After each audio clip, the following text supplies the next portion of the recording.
The Nutcracker is actually quite special for me and my family, and it's a lot of memories. I was literally born backstage. I grew up backstage watching my dad on stage, and I grew up in San Francisco Ballet School with my mother teaching ballet classes. When I really first started taking ballet classes when I was 8, and then subsequently being in the Nutcracker at about the age of 9, was really when I first really got on the road that led me here. My dad was the ballet master in charge of staging the kids' parts in the San Francisco Ballet production. So there I was in rehearsal with my father setting it, and then he was also doing the part of Drosselmeyer, so we would dance together sometimes. And a lot of great memories of Nutcrackers and performance days.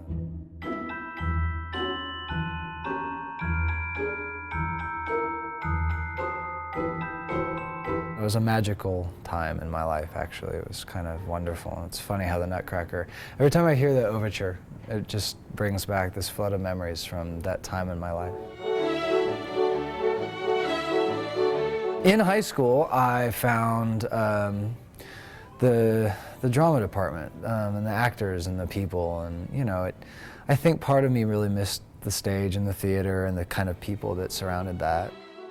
I'd always loved the stage, so I've always wanted to act and perform. I got into the University of Utah, and Ken Washington took my audition and let me in the doors, and I started there and had amazing, wonderful days in the very, very first part of my college life that was just incredible. I met great people who I still know and love. We won't call it poached, but but the University of Utah Ballet Department that you know, both my parents had come through and graduated from, became aware of my presence and asked me to be in some of their productions just as a non-majors dancer, because of course the ballet world always needs more guys. And so I did a few shows with them as a non-major, just to fill in, and they said, "So, you want a scholarship? Would you like to be a dancer?" And the funny thing is, of course I was aware of the ballet department at the university, and ever since I moved to Utah, I wasn't ignorant. I knew Ballet West was here, and I knew, you know, the dance department was here, and I'd always kind of thought about it and what would it be like, and so I sort of took the leap and went, okay, I'm going to be a dancer. Partnering is my absolute favorite thing about my job. My father was an incredible partner. Part of the weight of the decision was trying to reconnect with someone who was no longer there and try and sort of seek out and walk the paths that they had walked. To be in the same place and striving for the same things, it forged a connection that I wouldn't otherwise have had with him since he died in '94.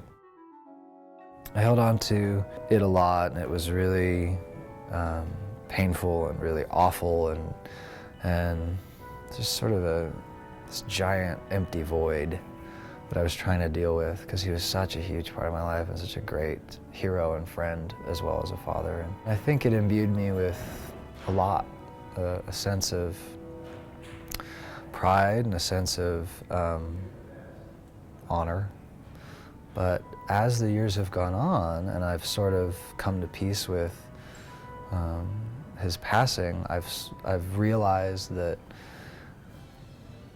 you know, this is not for him, it's for me.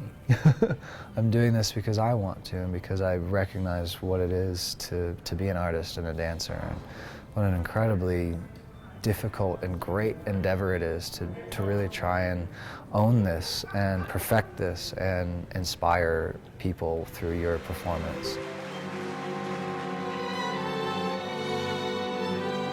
Chris is a remarkable theatrical creature. His instincts on the stage are so spot on. He knows exactly how to be, how to angle himself, and how to present himself. He has that genius about him. He also has a genius for partnering.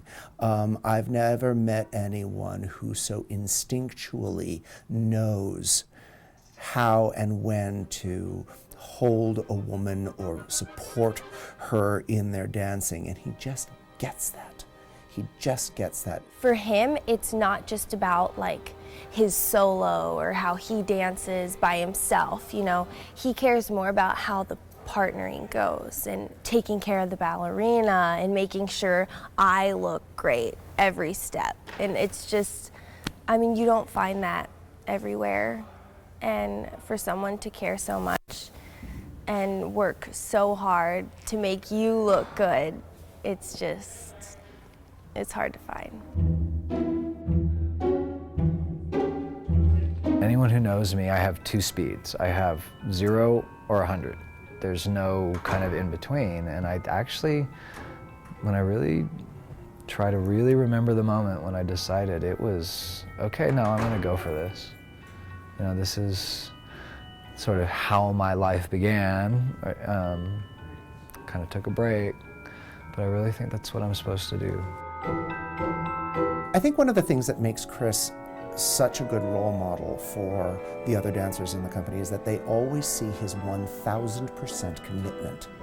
You know, he steps into the room whether he is just rehearsing a part or understudying a part even, and there is 1000% commitment to everything that he does. And this job is all about the people you're dancing with. You know, it's you can't do this alone, and there's so many cogs in the wheel.